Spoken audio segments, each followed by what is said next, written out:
Oh, I got a flat tire. Hey, it's Sam here, and we're going to talk today about how to take care of having a flat tire in the field. You're out riding your bike, obviously, more often than not, that's when you're going to have a flat tire. So, as you can see, I have a flat tire right now on the front of my bicycle. See, yeah, I mean, that's a good intro there. So, you're always going to want to get over to the side. Get off of the trail or the street or the sidewalk, wherever you are, out of the flow of traffic of people that might still be riding.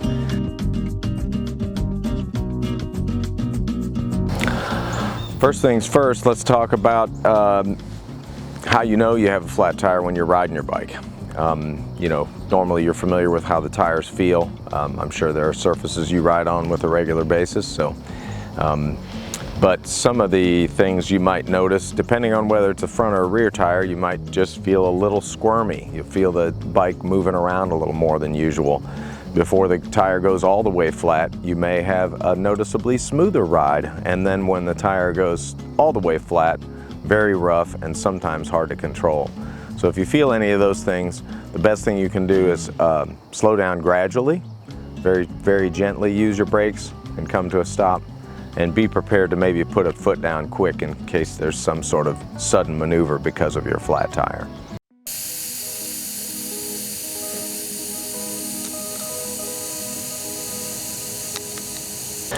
So you've got a flat. It's time to take the wheel off the bike and get the tube change so that you can ride on with new pressure. The first step when you remove your wheel, on some bicycles, not all bicycles, you're going to deal with the brake. Rim brake bicycles specifically, all three of the different types, there is some way that you have to operate the brake so that the pads spread wide enough for you to remove the wheel. Mine is a V brake, which you just squeeze the brake together and then pull the cable out, and then the brake arms fall open and you're able to drop the tire out. I'm one of those people that I flip my bike over. That's f***ing stupid. I mean, really, what is wrong with these people? You can do this with the bicycle laying on the ground, or I like to take it and just flip it over like that. As long as you keep it lined up straight, it'll balance itself, and then you're able to remove either wheel as needed, work on it while the bike sits there.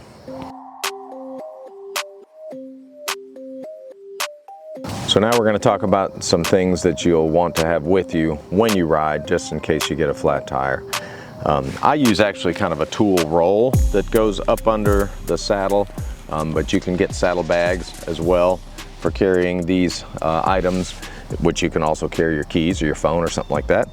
But you'll need tools for removing the wheel. This bike has a quick release, so it is tool free to remove it, but not every bike is like that. Some older cruisers or newer e-bikes, you'll need a combination wrench of the right size for your rear axle bolt to loosen the wheel. If you have a newer bike that has a through axle, you're going to want a multi-tool that has the right size Allen for your axle if it doesn't already have the tool on the bike. Obviously, we're going to need some kind of mini pump to inflate the tire once we've got the tube changed. Tire levers for removing the tire and the tube, the spare tube that you need, and then you don't have to have a tire gauge. I happen to have a tire gauge. If you don't have a tire gauge, you can just use the squeeze test. When you inflate the repaired tire, just compare how it feels to the tire that did not go flat. Hopefully you didn't have two flats. I've definitely had that happen. And then it's not a bad idea to have a pair of rubber gloves. You know, out here on the trail, the tires can be pretty dirty, and if you're changing a rear tire, you may have to handle the chain or some other greasy drivetrain components, and this will keep your hands clean. Fine. You can't see that because you're too close, so you can cut that out.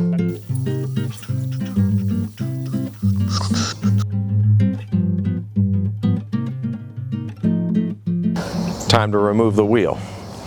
My bike has quick release axles.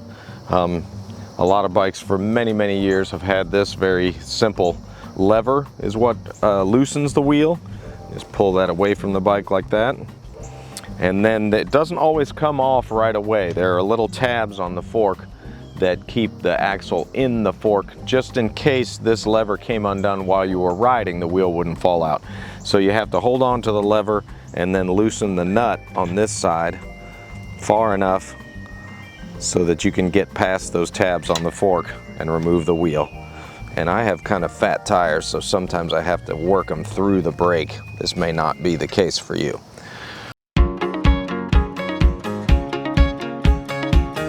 All right, now we're going to talk about getting the tire off the rim so that we can change the tube. One thing you didn't see in my toolkit is a patch kit. Some people might carry a patch kit and take the time to patch the tire on the side of the trail.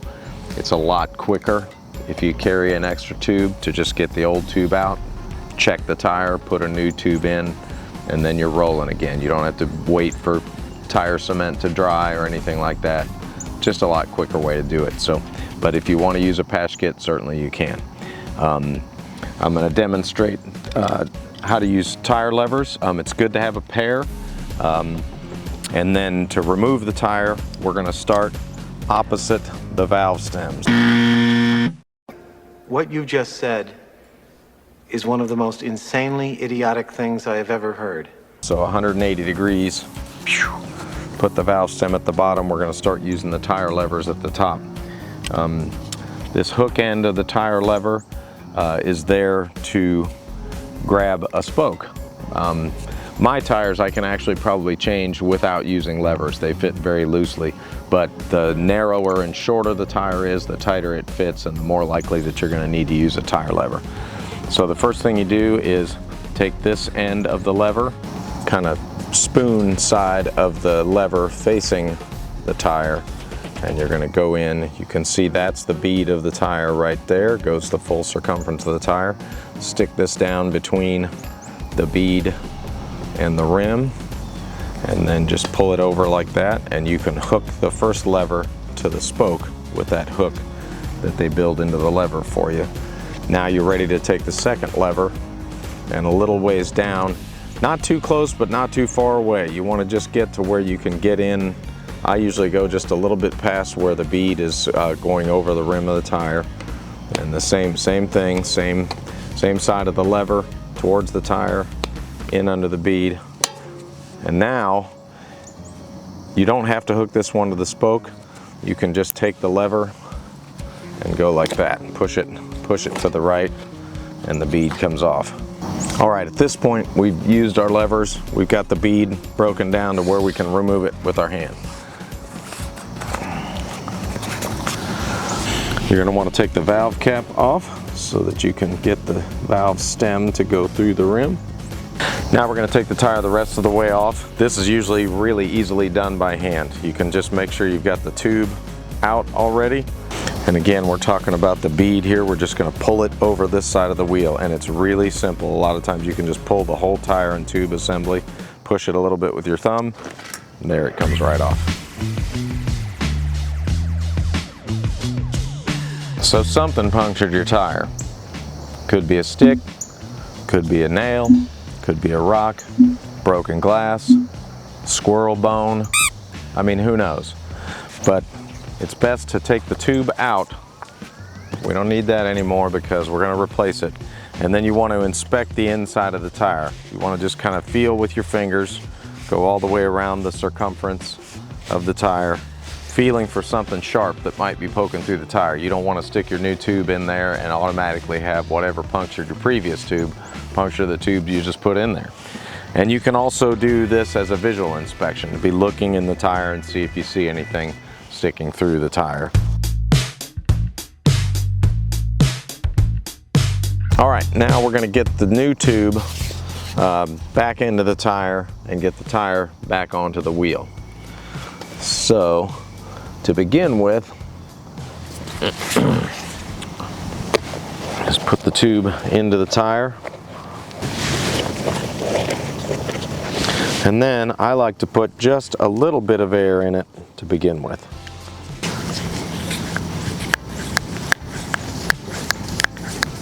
Now we will put the tire back on the wheel. First, you want to stick the valve stem through the hole, kind of lay the tire over the rim like that. And then I'm going to put the valve stem through the rim as such. And then the first bead,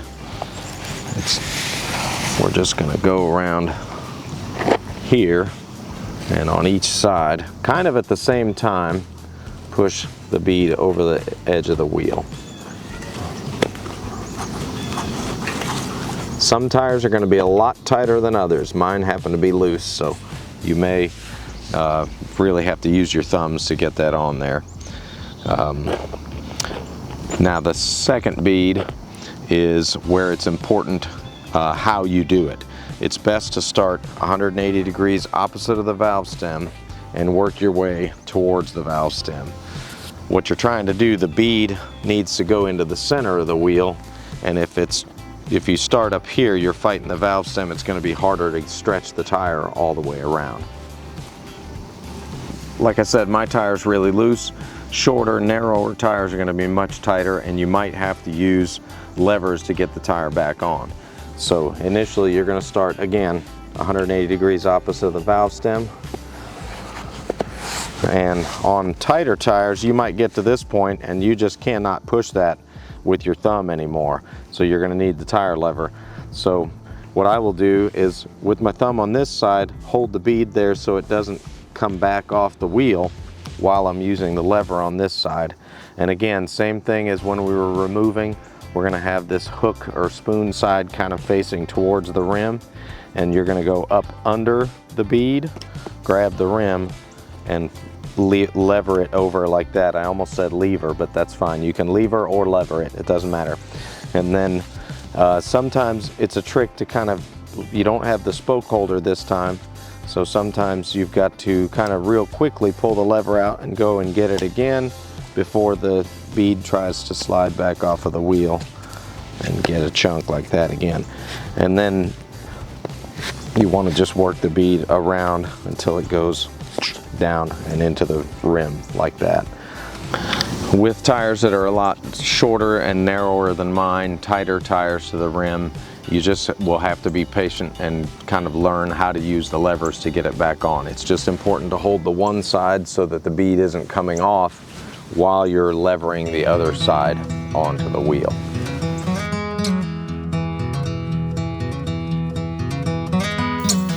Next up, we're going to put the wheel back on the bike and inflate the tire. I like to put the wheel back on the bike for me because I do have kind of a fat tire, and it's easier for me to get the tire between the brake when it's not inflated.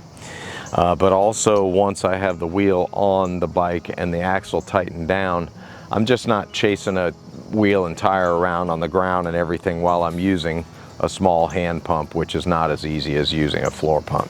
So we're just going to put it on next.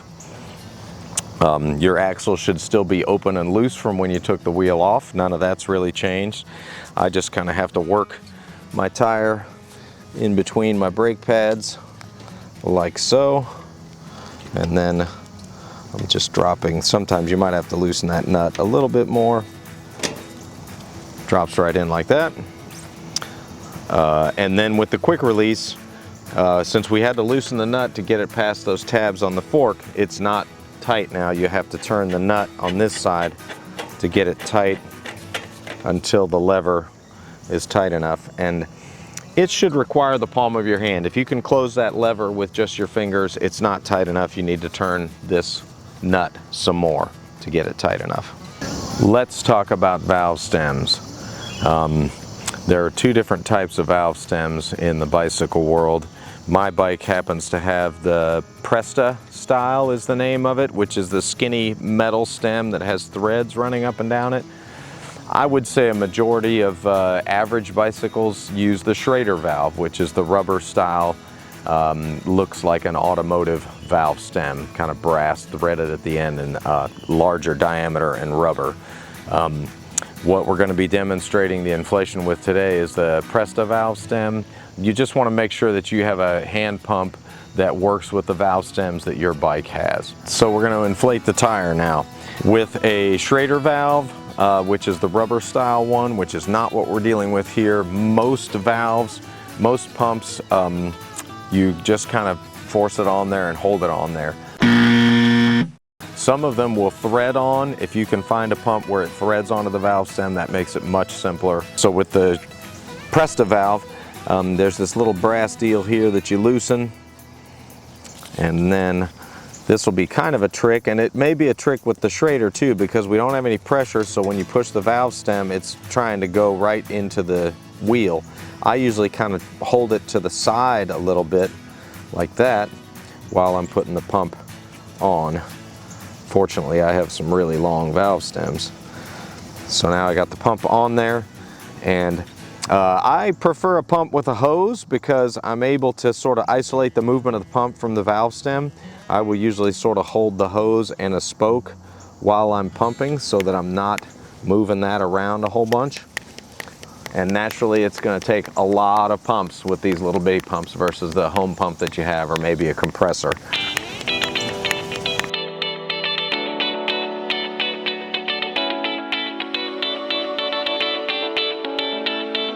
So we've inflated the tire now. Let's say you don't have a pressure gauge. We're going to perform the squeeze test. Very scientific here. You're going to squeeze the tire that did not get the puncture, that did not get flat. You didn't let air out, you didn't do anything with it, and then squeeze the tire that you just inflated. You know, obviously you want to feel like you're squeezing about the same amount of firmness. And in this case, that is the case. The other thing that you might be going for too is making sure that the tire is seated all the way on the rim. You can look at this little line and you can see on my rim that it's not quite seated all the way, and sometimes you do have to inflate it more to get it to seat all the way.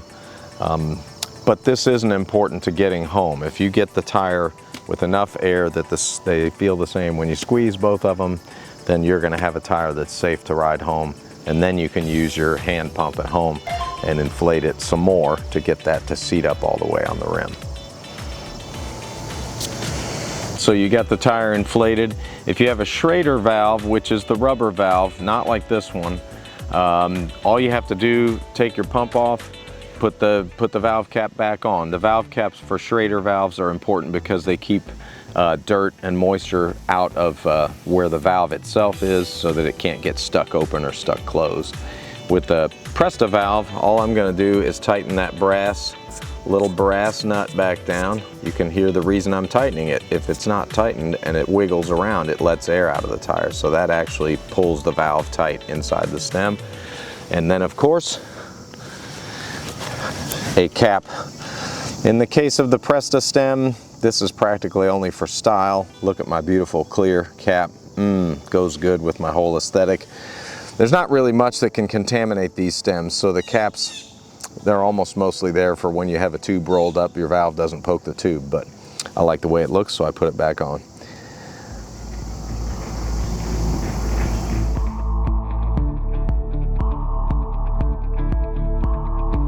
We've got the tire new tube installed. It's inflated.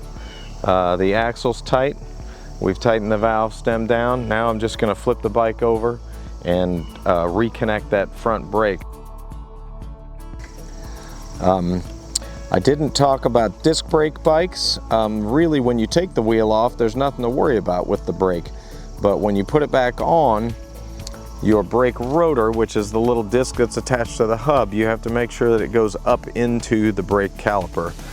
We may cover this. We're going to do a video about changing a tire on an e-brake, which typically those have disc brakes, so we'll cover that in that video. But I'm feeling both of my brakes are working right now, and I've got air pressure in both tires. Did the squeeze test, they match. All I have to do now is collect up my tools and get on to my next destination. You fixed a tire on the side of the trail. So we fixed a flat today.